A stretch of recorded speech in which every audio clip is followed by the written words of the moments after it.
Hey, Bergy.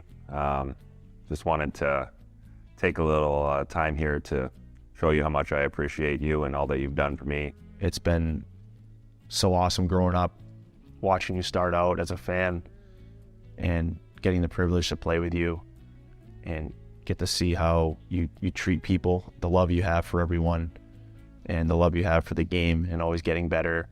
Someone that I always looked up to ever since I first came in the league. We all want to be like you. We're going to miss you so much, and especially this last 2 years with you. It's been an honor of mine to ride shotgun with you, and like I said, I felt like I just learned a lot from you. And what you've done for this city, this team, and for hockey in general is something that will forever be cherished amongst many hockey players for many generations to come. Thank you for everything that you've done for me, my family, for this organization, and also for the city of Boston. I know the year I've been here, you helped me so much, and I learned so many things from you. And you're a great leader, great guy on and out of the ice, and I'm just super proud that I had a chance to play with you and share this season with you. Really just going to miss you and miss the everyday being around you, and just I got to thank you for making me a better person, and I'm going to try to strive to be like you. can't think of a better leader than you. You're an unbelievable person, teammate. Getting to see how hard you work day in and day out over the years is truly inspiring. And you're a human being that we all look up to, and the culture you created here in Boston, it's been really fun to be a part. We're all going to have you as a great role model. You're never going to be forgotten, and you're going to carry on the legacy here, and we're excited about what you've built here is special, and I promise I'll do everything I can to take good care of it. I love you. I know we'll be friends forever, and I want to wish you the best of luck in your next chapter with your beautiful family. Congratulations for your amazing career. You should be proud of yourself, and I wish you good luck to you and your family in next steps of the life. Hey, Bergy, congrats on your retirement. What a career. Hall of Fame. Have a good one. There's way too many things to say, but I really appreciate you being my friend for so many years. We've been through so many. We won together, we lost together, we grew up together, and what a hell of a career. Obviously Hall of Famer, no question about it. But I'd like to congratulate you and your wife Steph, your kids. I'm sure they're gonna be so happy to have you around every single day, and I'm very, very happy to call you my friend, and I wish you nothing but the best. I love you, buddy. Gonna miss you every day, but I know that what we had was pretty special, and just really looking forward to seeing what the next chapter is going to be in your life, and can't wait to see the kids grow up and everything they're going to accomplish. So again, man, thank you for everything. I love you, and gonna miss you. And now you gonna be with me for the last ride. It's been a long day without you, my friend, and I'll tell you all about it when I see you again. We've come a long way, from where we began. We started. Oh, I'll tell you all about it when I see you again. What's up, everybody, and welcome back to episode 5 of the Drop the Mitts Hockey Podcast. Here I am, Mike Sullivan, alongside my host, Chris Davis. Chris, how you doing on this fine Thursday night? Shitty. Yeah. I'm doing shitty, Mikey. Any particular reason why? I mean, nothing significant. Just life stuff. And Bergeron retiring is there. It is. Yeah. Yeah, man. It's crazy. It's a day that I didn't think was coming. I mean, I knew it was coming, but I think it's one of those when it finally happens, it's just a shock. And like I said, drafted in 2003. You're 2 years younger than I am. I was born in 95. So, again, man, that's pretty much my whole time being a Bruins fan. Yeah, dude. He's on the team. Just crazy. It's weird because same thing with me. I'm 2 years younger than you are. I was born in 97. So literally from the time I started to form like, thoughts, Bergeron has Right. always been on the Bruins. And it's bizarre. I said this on our podcast, me and Nick's podcast, Something's Brewing. It doesn't seem like, I don't think that it's hit me fully yet. Like, I don't really think that I've accepted it. I think my body's rejecting it. I think my mind is rejecting it, and it's not going to really fully hit me until game 1 of the regular season and Bergeron is not taking the opening draw. I think that's when it's going to be like, shit, Zaka's taking the opening draw? Like, where's Bergeron? Oh, yeah, he's done. Like, he's not coming back. Yeah, it but definitely. Yeah. I kind of want to ask you, though, because you mentioned, like you said, you were surprised but not surprised at the same time. Did you expect this? Because I feel like in the back of our minds, in the back of every Bruins fan's minds, we knew it was a possibility, but I don't know if anyone was truly fully convinced that he was done. It's hard to explain. I mean, obviously, I think for the past couple of years, we've kind of known that this day was coming. Like, I think it's just the fact that it happened. It's still, I completely agree. It hasn't hit me either. Yeah. And I think what did it for me, you and I were at that game 7 game. And I actually, for whatever reason, I mean, I was half in the bag at that point, but for whatever reason, I had this like gut feeling, and I started taking the video. I wanted to see the handshake line, and I wanted to see them leaving the ice, and it was one of those little signs that, like, man, that Marchand and Bergy hug at the end, like, you watch that over and over and over now. Like, I just went back yesterday and watched it again, and I was like, yeah, like, I didn't want to believe it, but like that was one of those like tall tale signs that this day was probably coming. And then you listen to interviews throughout the year, yep, coming back one more year, like, we got one more year, and you kind of put everything together, and it makes sense. Well, talking about the signs too, kind of like what you were saying, like after that game, the body language and the hugs and all that, he was the last one to leave the ice. There was another thing that Brett Howard from the Only Bruins pod, shout out to Brett, he mentioned today on his episode how that final regular season game against Montreal, the team had champagne in the locker room, and that's not something that you do in a normal season.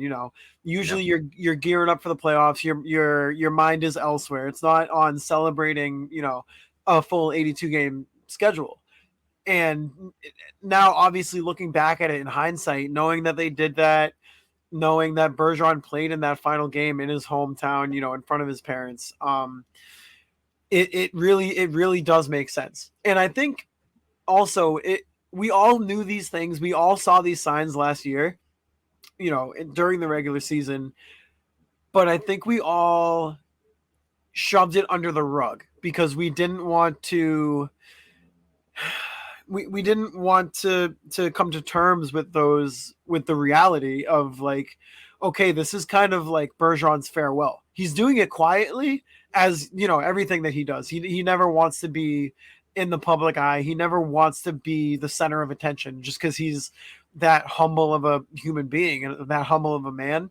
But if you kind of read between the lines, it was kind of obvious, I want to say. But again, there was always a chance he came back. But looking back at it, it does make sense. I think also like the team's success and how dominant they were this year, I think it was kind of put on the back burner. I mean, to be honest, man, I was so hyped for every game. Every game was so exciting that I kind of, like I said, put it on the back burner. I wasn't really even thinking about it. Like that, I kind of forgot that, like, it could be his last year. And not that I took it for granted, but I think I did a little bit, honestly. Like, I was so caught up in their success, like, and I still just now I still don't believe it, dude. Like, it's going to be, like you said, a weird feeling night one. I don't think it's going to hit us till then. Yeah.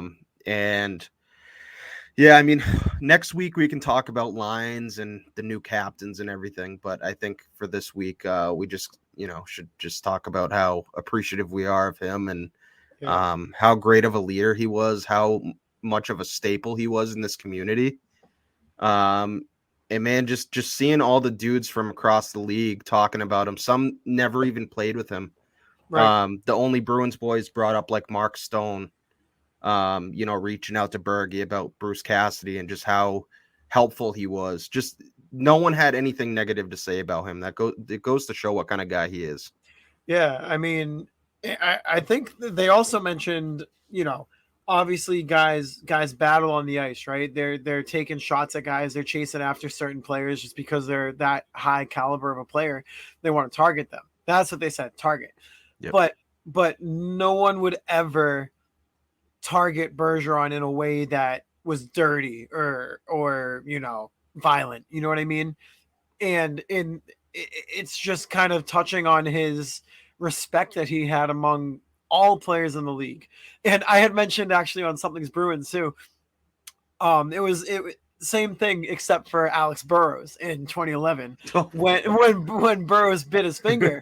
But then the thing about that is though, like, you saw the response from the team, and that's a 24-year-old Bergeron. That's not like a cemented in the league. He's been here for 15 years. Not like that kind of player. That's still a young Bergeron, but he still had that respect among the league where you see Burrows bite him, and then for the rest of the series, everyone on the Bruins is just shoving their gloves in everybody's face, and it's like that speaks on the respect that he had among teammates too. It's like this is the one guy that you just absolutely do not mess around with. You just don't. You can't. Yeah, I think just in talking about the response of that incident, it just goes to show the culture that they built in Boston. Mm-hmm. I mean, I think obviously Zdeno and Bergy were like instrumental to that. Yeah. And I'm really hoping they carry on that tradition because again, they had that. It was like a brotherhood. It was like no one messes with us, and you were gonna find out about it if you decide to fuck around with one of our teammates. And like again, that just goes to show the like community they built, the type of game they wanted everyone to play. Like I hope they carry that with them this year and years to come. Yeah, well, you heard McAvoy in his in his statement in the Bruins video tribute to Bergeron. He said that he's going to do everything he can to carry on the culture and the traditions that Bergeron built. And I mean, it's not an easy task to do that either. What Bergeron and that core brought back to the Bruins was it can't go. You can't dismiss it. The Bruins for us, I know we're younger, but we know those early 2000s years were ugly. They were not good. There was no culture really. Yeah. There was no backbone. There was no spine. There was almost no identity, which is so weird to say about an original six team in the early 2000s to identify with a lack of culture and a lack of identity and a lack of a presence in the league almost. And that all changed when, Zdeno Chara came back. Patrice Bergeron comes into the league and starts to, solidify his spot as one of those leaders in this clubhouse. And they brought back that culture from the abyss, basically. And I think they did such an amazing job in maintaining it and making it as strong as it is that these young players now with the team, guys like McAvoy, guys, I would even throw Jake DeBrusk in there. He's been around the culture that's been here. Guys like that, they're gonna carry it on. Marchand, obviously, that's instilled in him. Pasta, that's instilled in him.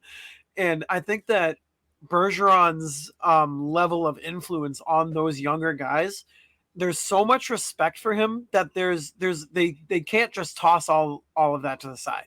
They know they have to continue that. They know they have to bring that into their games and continue that tradition and instill that in the youth that's coming up now. Guys like Lysell, guys like Lohrei, guys like Merkulov. Like, this is the Bruins culture now. There was a gap in those early 2000s, but since those guys came over, they brought it back and they've, instituted that level of competition and just dedication and what it means to be a Bruin, and that can't be understated. And a guy like McAvoy, he's going to continue that. Yeah, I completely agree. And also one thing I wanted to bring up too is I think there's something to be said about someone who has spent their entire career with one team, 19 years. There are multiple chances he could have left to go get out, take other opportunities. And you see that a lot now in today's NHL. And just sports as a whole. Just it's very rare to see one player stick with one team his entire career, and especially 19 years at that. A long career. Dude, And 19 years, dude. yeah, and one thing I really respected too. I don't know if you watched that news conference, but there were a few points that kind of things that he said that kind of really, like, it just looked like during the conference he just looked at peace, man. Like Yes. he just looked like he was at peace with his decision. He is like really ready for that next chapter. And that's something I can really respect. And he wanted to go out while he was still top of his game, and I can respect that. So many times you see guys just you don't know when they just keep going, and then not that it hurts their legacy, but I think like again for Berge to go out on top, winning his sixth Selke, it's amazing that he's still playing that he was still playing at that level. Oh, 100%, dude. I mean, he had one of his best seasons ever. But speaking on like on guys that kind of come back and maybe they should have retired earlier than they did, right? And you see those final seasons, they're struggling. They're not the same player they used to be. It gets kind of sad. I mean, look at a guy like and like I kind of don't like to bring it up, but it relates to this topic. A guy like Jonathan Taves, right? You've seen his game drop off so much, and I know that has to do with injuries and other things like that. But you don't think of Taves the same way that you used to, right? Now you're kind of looking at him like, oh, maybe he can play like 3C, maybe 2C on a middling team, but you don't want to see Bergeron retire as a third line center. You want to see Bergeron go out on the top of his game where he's still playing at such an elite level. Like you said, he won the Selke this year, his sixth. That's a record. I mean, it makes me so proud as a Bruins fan and as a person from, Boston, Massachusetts, New England, whatever. It makes me so proud and grateful that we were able to call Patrice Bergeron a Boston Bruin for 19 amazing years of hockey. Amazing years of hockey. Yeah, man. I'm like Brett, Boosie and Brett over at Only Bruin. They did an unbelievable job. And, Brett was getting choked up talking about it, man. Like, he's completely right. We didn't deserve a guy like Patrice Bergeron. I don't think any team does. Like, again, there is no one like Patrice Bergeron in this game that this game has ever seen. No. Just complete class act, and a story that just triggered in my mind, man. I don't know if you remember, he was at the face-off dot with Tage Thompson. Yes. And his wife, again, he kind of just went up to him close and just pretty much told Tage Thompson that he was in his thoughts and his wife was in his thoughts. And again, like, for someone to have to know that and to like be worried about people on the other team, not just your team, like Right. You're still looking out for people on the other team across from you. It just goes to show what kind of guy he is. Like that's unbelievable. Yeah, like that's my God, what a memory, dude. And that's the team you're about to battle with, a team in your division. Like, Bergeron was an amazing hockey player, Hall of Fame, absolute legend and icon in Boston Bruins history, one of the greatest Boston Bruins of all time.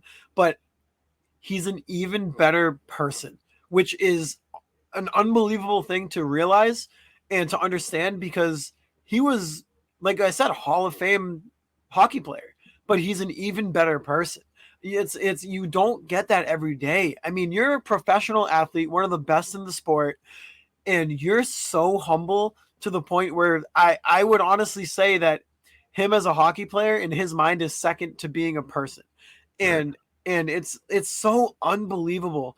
And it's and I know I said before, but we were so lucky, but it's to know that high caliber of a human being was representing your team, whether it was in all-star games, whether it was over in the Olympics. I know in the Olympics you're representing your country, but at the same time, people still remember he's a Bruin.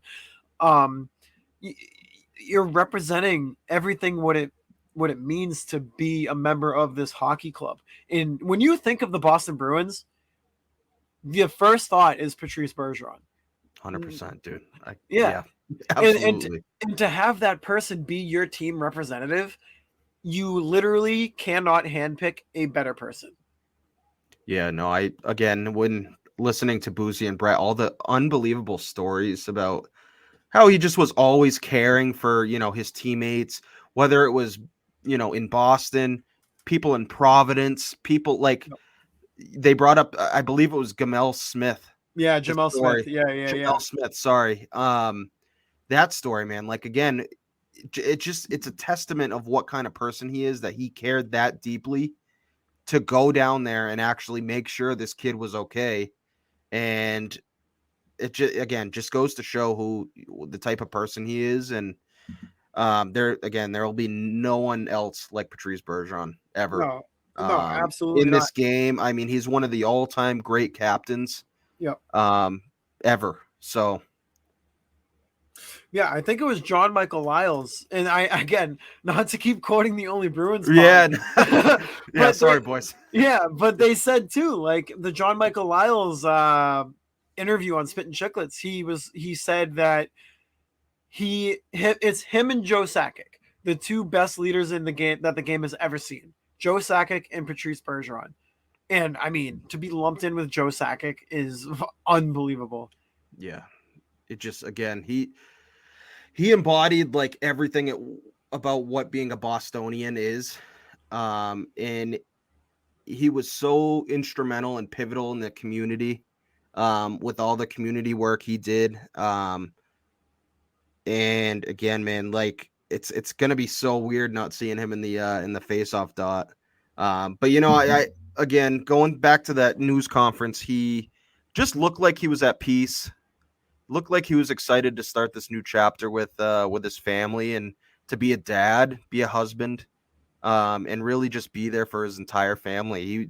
He looked genuinely excited about it. And I wanted to bring up back, what his teammates were saying. I think back to like those montage videos that teams make when players retire. Every single player looked genuinely not upset, but emotional. They did, every single one, man. They were teary-eyed. And yesterday, or it might have been the day before, Ty Anderson put out a tweet that that's what those guys were wearing after, the day after they had lost. Yeah. So it's kind of crazy to think like they knew about this. They knew this was happening, and it is emotional, man. They left it all out there, and it didn't work out the way that they wanted it to. But again, he's going out on top, and he looked genuinely excited to start this new chapter. Yeah, man. I mean, think about, everything that he's done for the city too, right? Obviously, he has that program, Patrice's Pals. He donated to Boston Children's Hospital. He was a strong member of this community since day one. I mean, he didn't have to do that in the beginning. He didn't have to. I mean, nobody knew he was going to turn out to be the player that he did. I'm sure in Bergeron's mind, him just being him, he knew that there was a chance that he could become this high caliber of a player. He could become this instrumental in the Boston community. But nobody tells you that you have to do these things. You could easily just be a player who plays the game, practices, and goes home. And that's all. You don't have to do all these things. But it's who he was as a person, and who he is as a person, that made him do this. And that's why he's such a legend in this city. He's going to be a legend forever. He's an icon in the city. You think about great Boston athletes, you think of David Ortiz, you think of Tom Brady, you think of, Paul Pierce, Kevin Garnett, and Patrice Bergeron is right there. He's a top 5 athlete in our generation in terms of, Boston in itself. He is one of the guys. Yeah. I think without a doubt, 37 has to go in the rafters this year. Yeah. Yes. This year. 100%. Not next year, not the year out. It goes up this year, especially with the tradition of the centennial season. It has to go up this year. He's a first ballot Hall of Famer. I want to go through, his stats and awards and everything, just to show how dominant he was in this league. Obviously he had a 2003. He was the second round pick, 45th overall. 1,294 games played, 427 goals, 613 assists, 1,040 points, and ended his career as a plus 289, which is unreal. And the only, again, we're going to bring up the only Bruins guys, all-time leader in face-off wins. Yeah. Unbelievable. And then just to go through his awards and everything. We know about his 6 Selkies, Mark Messier Leadership Award. The 2 obviously won the Cup in 11, King Clancy Award in 2012, 2013. Just a decorated player. And again, first ballot Hall of Famer. That 37 needs to go right up in the rafters without a doubt. Honest to God, everybody knows it's happening, right? Like it's the most locked in thing of all time. Yeah. Why not do it opening night? Dude, I'm completely with you. I think it just, in doing it opening night, I think it would just, not that we have to prove to Bergy that we cared about him and he was instrumental everyone loved him in this city. Mm-hmm. But I think it really would show the tradition of this team and what he's built and the appreciation that everyone has had for him and his game and what he's given to Boston. I think without a doubt he deserves to have it opening night. Well, think about this too, right? Centennial season. You're celebrating your 100th year as an NHL organization, as an NHL franchise. This is your 100th year. That's crazy. Yeah. It's a giant milestone, not only for the organization, but for the city and the fans as a whole, right? And if you can kick off the season by retiring, honestly, I don't want to say the best captain in Bruins history because there's so many, but I mean maybe, right? Bro, I'm telling you, between Zdeno Chara and Patrice Bergeron, those are 2 of the greatest. And again, yeah, you can call it Boston bias or whatever. Those are 2 of the greatest captains and leaders to ever play in this game. Right. And that's not just coming from a person from Boston or whatever. That's coming from the entire league.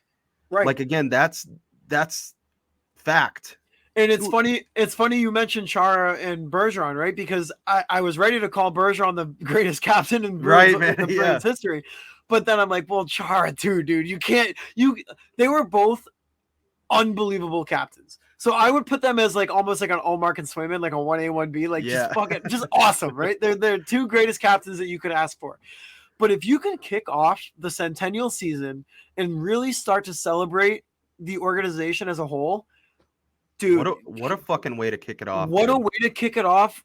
What better way to kick off the 100th year than retiring one of the greatest captains, not only in Bruins history, but in NHL history, one of the greatest players in NHL history, the Selke King.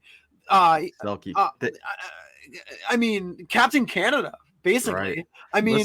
Retire it. Retire Patrice Bergeron's jersey on opening night. I will be there. I will pay $1,000 a ticket. I don't care. I will be at every game until they do it. Yes. No matter how hard it hits my wallet. Hey, don't let Jacobs hear that. He's like, I'm never gonna retire this shit. Right. Just suck all the money out of your wallet. Yeah, man, he does anyways. I know.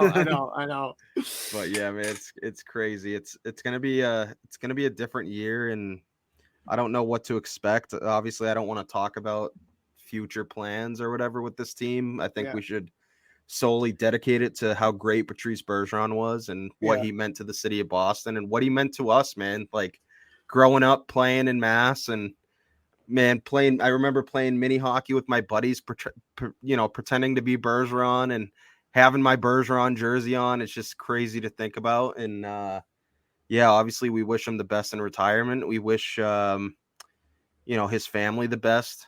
And again, it really warms your heart to see how genuinely excited he looked to start this next chapter and to be a dad, not be an NHL athlete, to be a dad. And I think that really is what made his decision. Like, he just looked at peace with it. He looked like he was ready to be a dad and be a husband to his wife, be a son to his parents. Like, again, he looked at peace with it. And I think that's what makes it a little bit easier. I mean, I don't think any of this is going to be a breeze, but it should warm your heart that he looks at peace and he just is excited to start that next chapter. Yeah. I mean, you got to think about that too. I mean, 19 years in the NHL. I'm not sure how long he's been married, but we all know too, like his dad is sick. He just had a baby, so obviously congrats to Bergeron and his family for that. But you've played 19 years in the league, dude. You have a gold medal, you have a Stanley Cup, you have 6 freaking Selkies, for God's sakes. What else can you do, right? I think at this point in his life, he's 38 years old. He's ready to become a family. I don't want to say become a family man. He's always been a family man, but he's ready to make that his main focus, right? And how can you not look at that and also be like, you know what? God damn, what a guy, right? Like it's time. Like, this is his decision. That, like, nobody should be angry about that. Nobody should be upset about that or flustered about it either. He dedicated 19 years of his life to Boston Bruins hockey. Like he said in his retirement presser, he left everything out there. He gave everything that he had to the Boston Bruins organization, and he has no regrets. And as a Bruins fan, and as both of us watching him throughout his entire career, you can back that up easily. The guy played with a punctured lung. He played with a hole in his lung. I can't. If I had a hole in my lung, Chris, I would be in my bed for 3 months. I wouldn't move. Dude, yeah. I'd be on Netflix bingers for sure. Dude, he played playoff hockey with a hole in his lung. Yeah. It's nuts. Mikey, you bring up the injuries, and one thing I want to touch on again is, there was a time in his career early on with the concussion issues.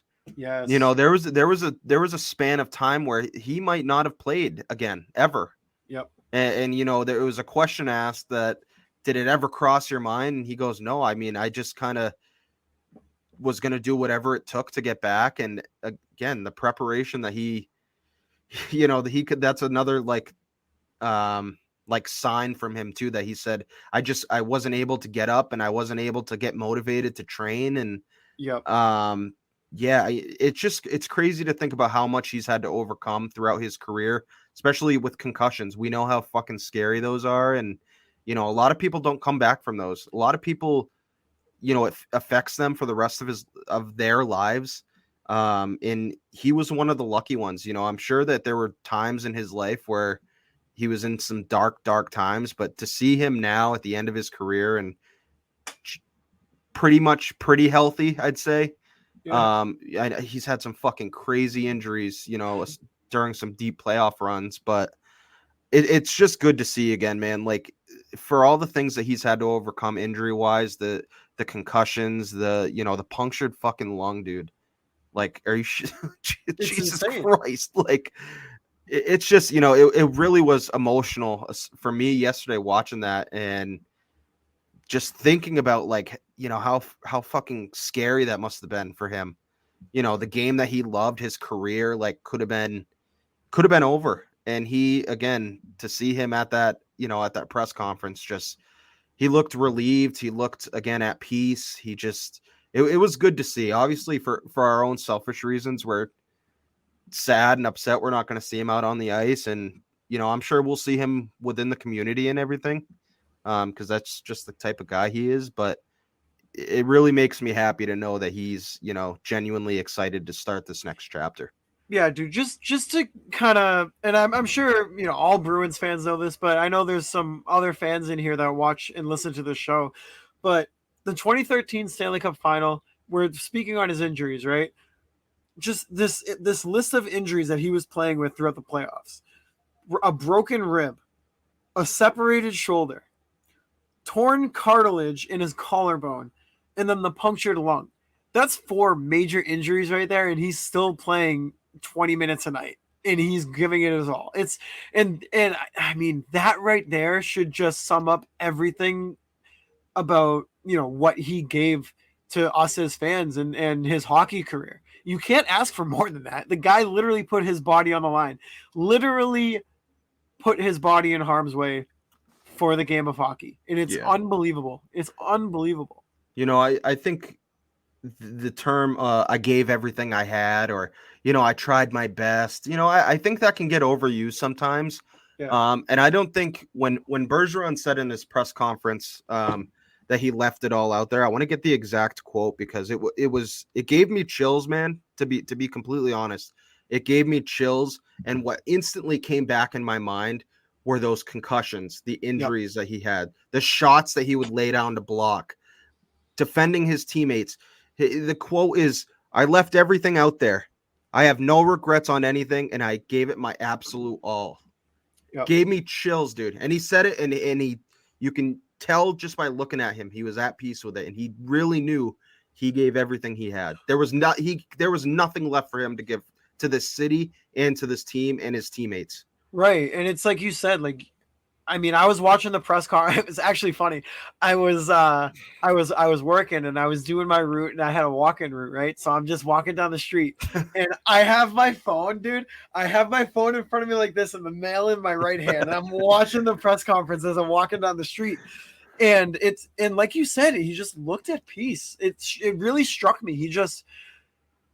You could tell he was content with his decision. He was happy with how he ended his career, and you could tell that this was his time to call it and call it a career, hang up the skates and be done. And to see him in that conference speaking the way that he was, his body language, his head up high, shoulders up high, he's not sulking, nothing. He doesn't look sad. He knows that it's time. He knows it's time. He gave everything that he had to everybody, and he owes this organization nothing. He gave us everything that in his power. He gave everything that he could. But I had posted a video on Twitter actually, right when he retired. It was his first goal against LA in 2003. Just to give you a perspective on how long he's been playing with the Bruins. Do you know who assisted on his first goal? I'm gonna take. I want at least 3 guesses because I want to name some outrageous Bruins. All right, I'll give you 3. Was it Glenn Murray? No. Was it Jason Allison? No. Wow, what a name though. Right. No. Was it Jumbo Joe? Nope. Who was it? It was Brian Ralston. Holy and the GOAT, Sergei Samsonov. Holy, again, man, it's funny. It's funny you bring up those names because yesterday when they were playing, it was like a montage video, I guess, and they were playing. Remember that commercial when they were the Fleet Center, when the garden, dude, and him and Razor are on the Zamboni on the fucking and again, it's so crazy to see like his English now, like how well spoken he is. And like, again, in that commercial, man, he was like, you could tell he looked a little uncomfortable. Like he was like, what am I doing? Like, yeah. And man, and to go and to see that, and then automatically they go to the press conference and just to be able to listen how well spoken he is now.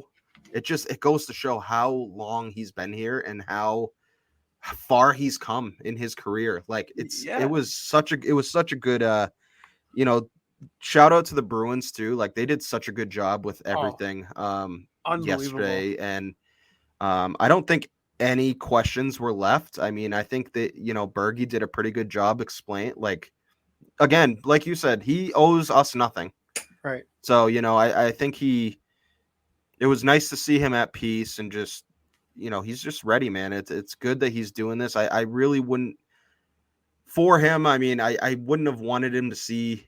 It would have been hard to see him decline in his game. I think with how much he's meant to this team in this city, seeing him decline, man, we know how fast some fans fucking turn on these guys, right? Yeah. And after everything, and you would hope that they wouldn't turn on someone like Patrice Bergeron, but I'm glad that they have nothing. I mean, he's going out on the top of his game.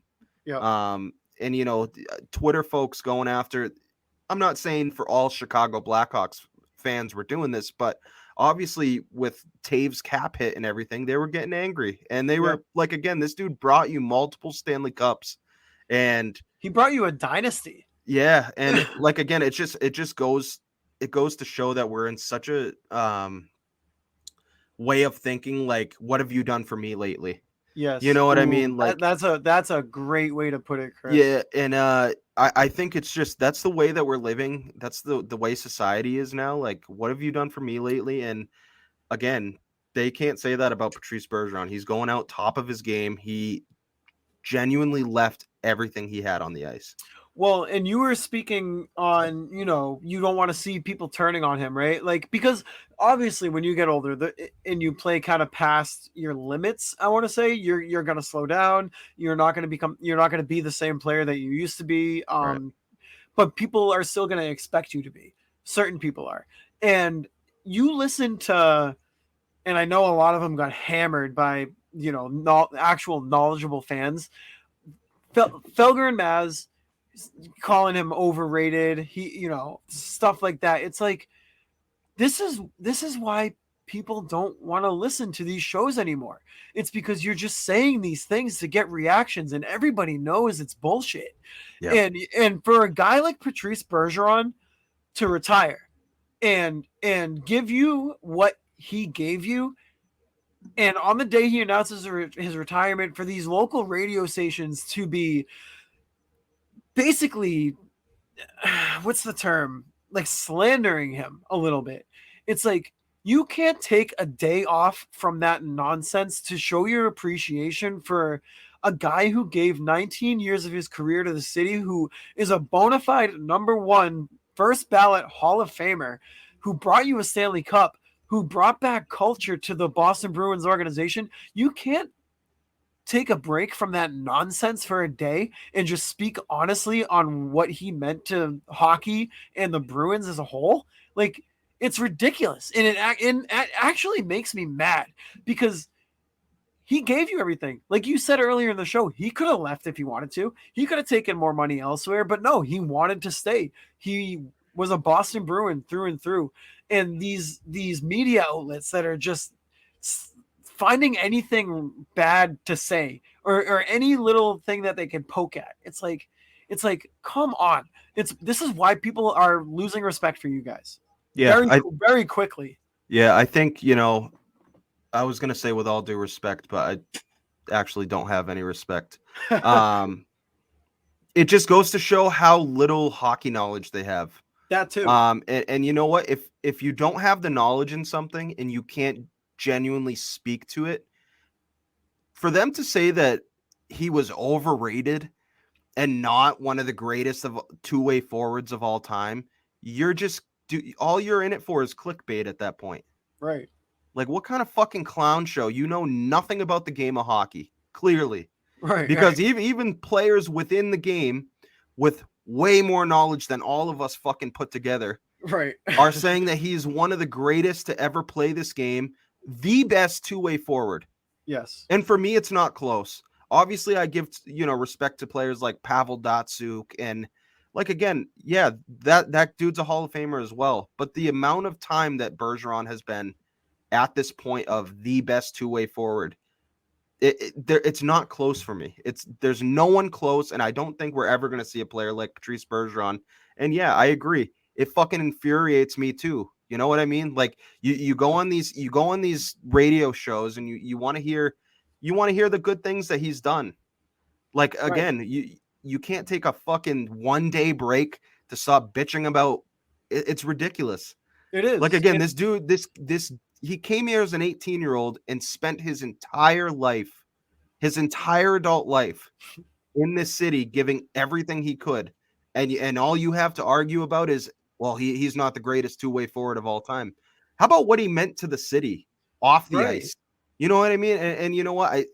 It's so fucking infuriating, dude. And I can't even listen to that shit anymore. And you know what? I hear guys like Ty Anderson getting upset and you know, Shout again, out, dude. Shout out to Ty Anderson, because he's one of the guys who's in those mainstream media outlets, and Yep. he doesn't care. He's calling these guys out, saying that it's bullshit and that they don't know what they're talking about. So Ty if you An- don't, if you're You're listening good, to bro. this, if you're listening to the show right now and you don't follow Ty Anderson on Twitter, you're doing yourself a disservice. Please go follow Ty Anderson. He's the most knowledgeable hockey reporter. Him and Connor Ryan. Shout out to all those beat writers.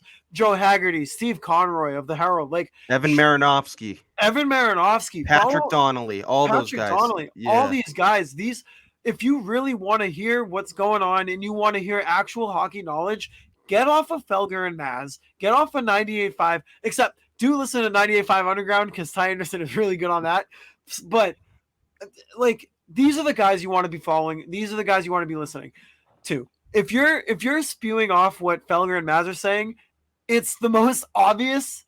Okay, people on Twitter, when they have a take to say, and it's like the most obvious Felger take of all time. Like say when they said that the Bruins should trade Hampus Lindholm, and then you saw people on Twitter also saying that, it's like, oh, you listen to Felger. Oh, okay. So like, I just shouldn't listen to anything that you say. But yeah, shout out to those guys.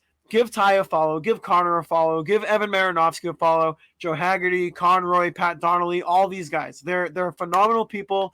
I know in my limited time in the media, they were open to me. They treated me with respect and as if I was one of their own. They made me comfortable. You know, they're awesome people. And if you're looking to get this knowledge and real hockey takes, these are the best people to follow.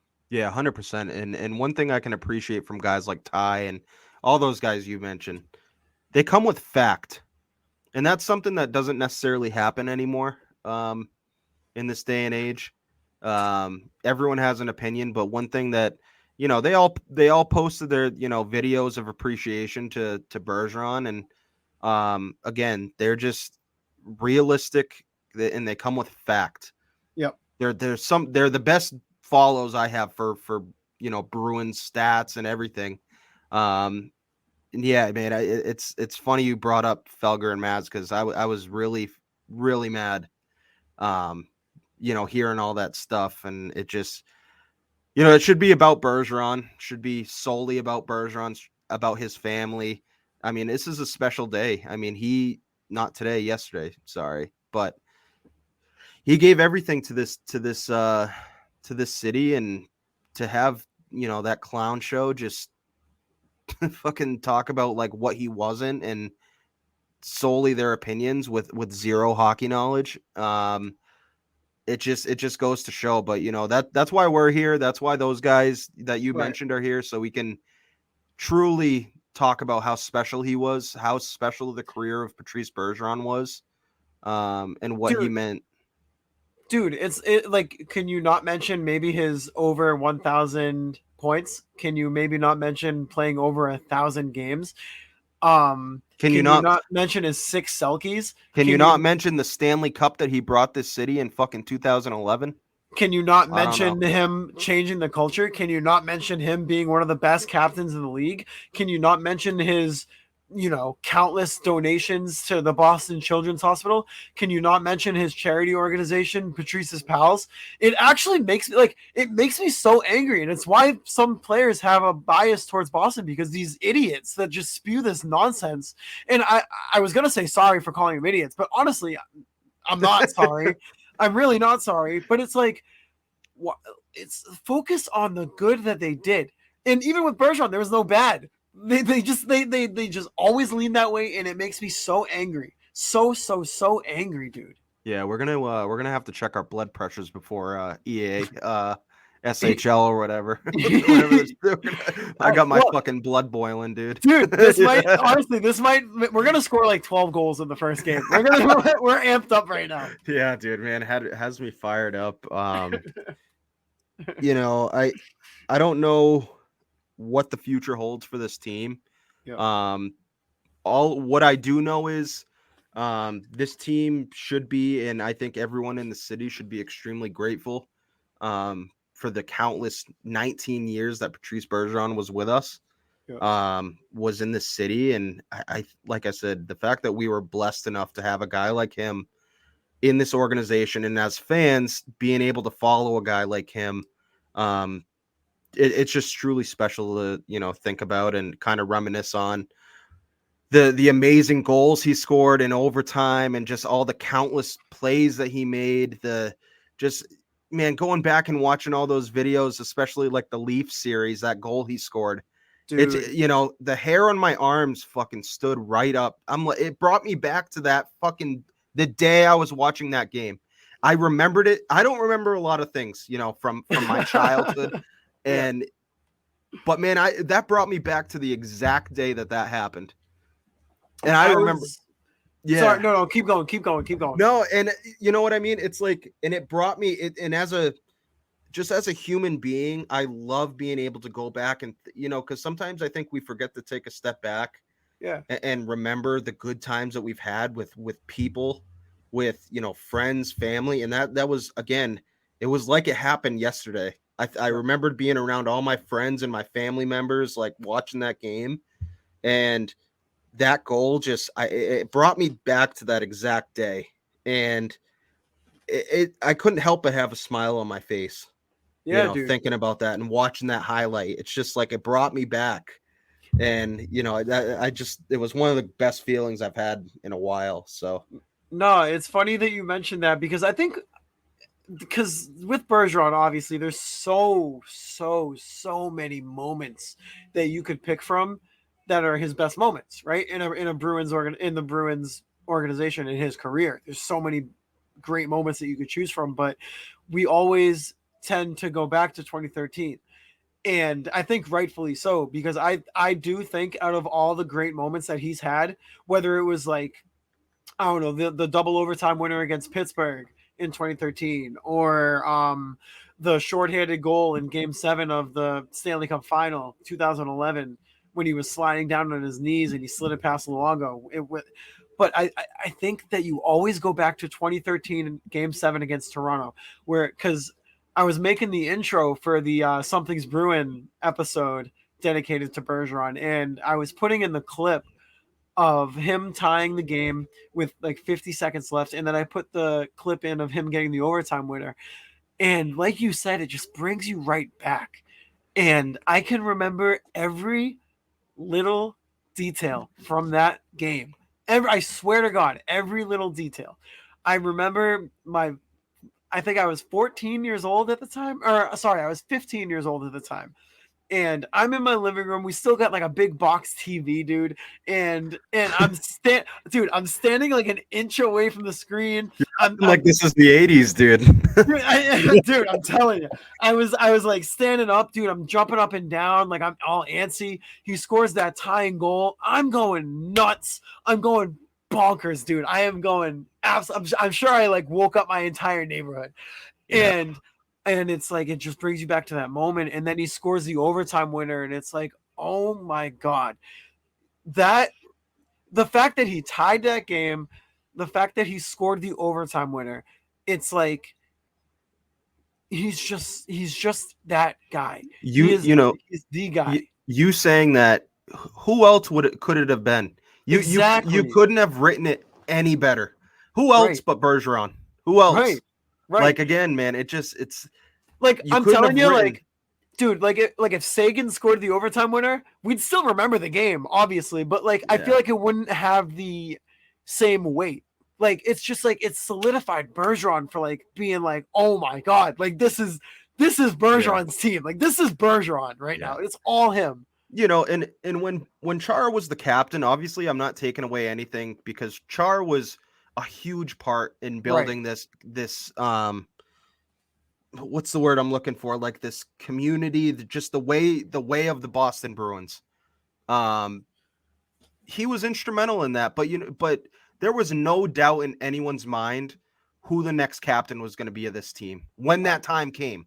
There was no doubt because Chara wore the C, but Bergeron was just as much of a captain. And again, I'm not taking anything away from Chara and how much he meant to this team and this city and how great of a leader he was. But I think everyone within the community of the Bruins knows that Bergeron was a 1A captain. Oh yeah. Like without a doubt, like, yeah, there was no doubt in anyone's mind who was going to have that C once Chara left. There was no doubt. Well, it's funny that you say that because, towards the end of Chara's reign in Boston, right, there were people saying like, and I'll be honest, I was one of them. I was saying it's like, before it's too late, give the C to Bergeron. Like, before it's too late, you need to have Bergeron wear the C for this team.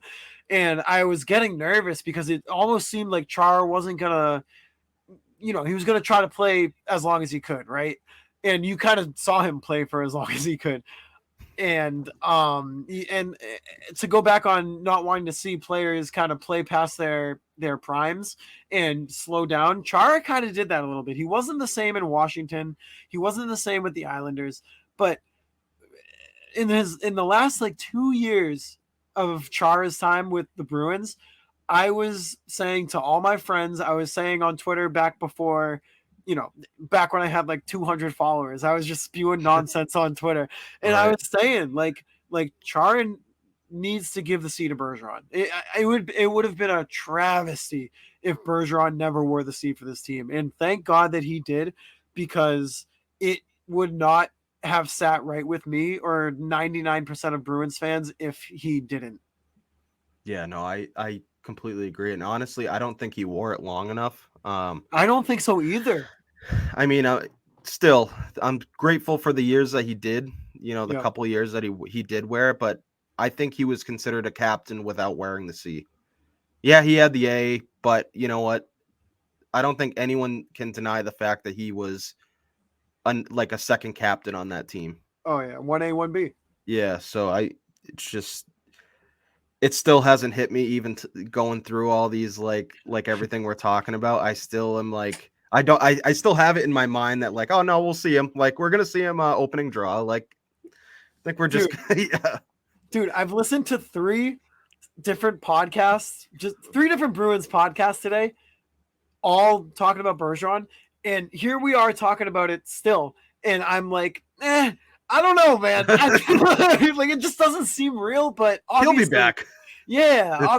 But you know what I'm so thankful for is that this isn't the NBA. This isn't the NFL where, there's that thought in the back of your mind where like, maybe he's going to come back, like pull a Brady or an not Aaron Rodgers, Brett Favre, like retire like 5 times. Like, no. Like that takes everything away from their legacy. I think if you retire and then like a year later, you're like, no. Actually, I was just kidding. Like, I'm coming back. Yeah. It's like, oh my God, like just put a book note, or I'm sorry, not a book note, like a end note, whatever it's called, dude. I don't know.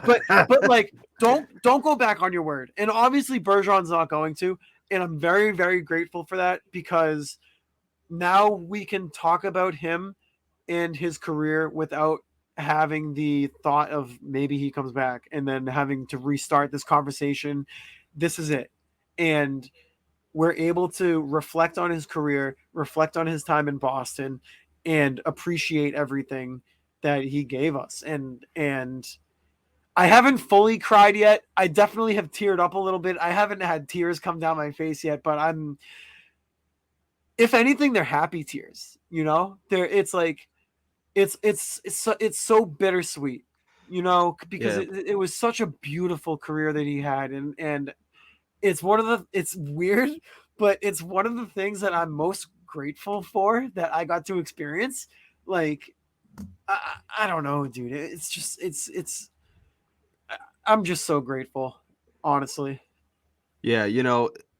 I think about how lucky that we are to be from Massachusetts.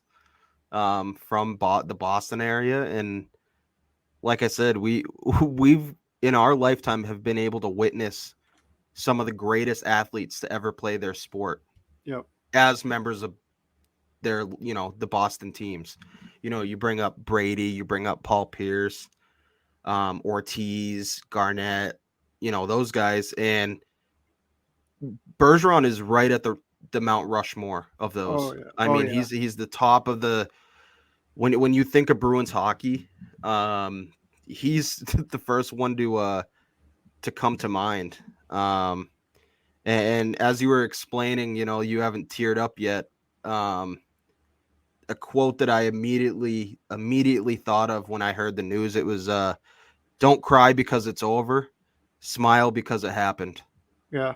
And it's one of those things, like, we'll be able to look back on it forever and just be like, yeah, he was a Bruin his whole career, and we got to witness it. We got to witness how great of a hockey player he was, and how great of a man he is also. Dude, we're gonna be the way that, say, our parents talk about, Cam Neely, Ray Bork. Like, we're gonna be soon, like when we're 40, 50 years old and we have kids on our own. I think Boosie mentioned this as well at Only Bruins, but I mean, it's universal. It's definitely true. We're gonna be those parents telling our kids, like, you guys have no idea about Patrice Bergeron. You don't even understand how good of a guy and how good of a player this man was. Yeah. He was the guy, and he's going to be that dude that we mentioned to, future generations of great Boston Bruin hockey players. It's going to be like, they're going to talk about, the kids are going to be talking about some kid that's playing with the team in the future. And we're going to be like, yeah, well, he's no Patrice Bergeron. So dude, our kids are talking about this guy who just scored 200 goals. And we're like, yeah, but you never got to see Patrice Bergeron. Guess what, buddy? If Bergeron was playing, he wouldn't have scored half of those. All right. Yeah, best two-way player in the game. He played with a punctured lung. I don't think that this guy is. Yeah, man, we're coming up on an hour, and I could go on for hours and hours and hours and hours talking about the greatness of Bergeron and everything, just his whole mantra, just what he meant to the Bruins on the ice, what he meant to the community off the ice. I could go on for fucking hours. And I think down the road it's going to hit us for sure. But for now, I just want to, I want to show how appreciative I am of being able to witness the greatness that he, of his entire career and what he did for the community. He was, my first jersey I ever got was a Patrice Bergeron jersey, and just remembering stuff from my childhood, it does make me, emotional. And it's going to be tough to not see him out there. But obviously from, all of us, the whole Bruins community, all of Massachusetts, all of Boston, and just hockey fans across the world, we wish Patrice Bergeron the best. We wish his family the best. And, I'm excited to see what comes next in his, the next chapter. And I know he's going to do great things no matter what he does. And yeah, we love him, and we always will love him. And, to the Jacobs family, put fucking 37 the banners night one. Yeah, get that up in the rafters opening night. Let's go. Come on. I Chris, I can't. I don't even want to say anything because what you just said was perfect. So Bergeron, we love you. We're so grateful for everything that you did for Boston and the Boston Bruins organization. All your charitable organizations, your donations, bringing a cup back to the city, establishing the culture back to the Bruins, and just making all of us fall in love with hockey. That's what it is, man. You've been a role model forever for so many people, and we grew up watching you, and so incredibly grateful. Yeah, man. Just again, thank you for everything, and we wish you and your family nothing but the best. We love you, and that concludes episode 5 of Drop the Mitts. Toss myself and Mikey a follow at Chris J Davis 11, and at _Mike Sullivan, over at Something Bruin. We hope you guys enjoyed this trip down memory lane, and we we'll see you next time. Thank you guys. Peace.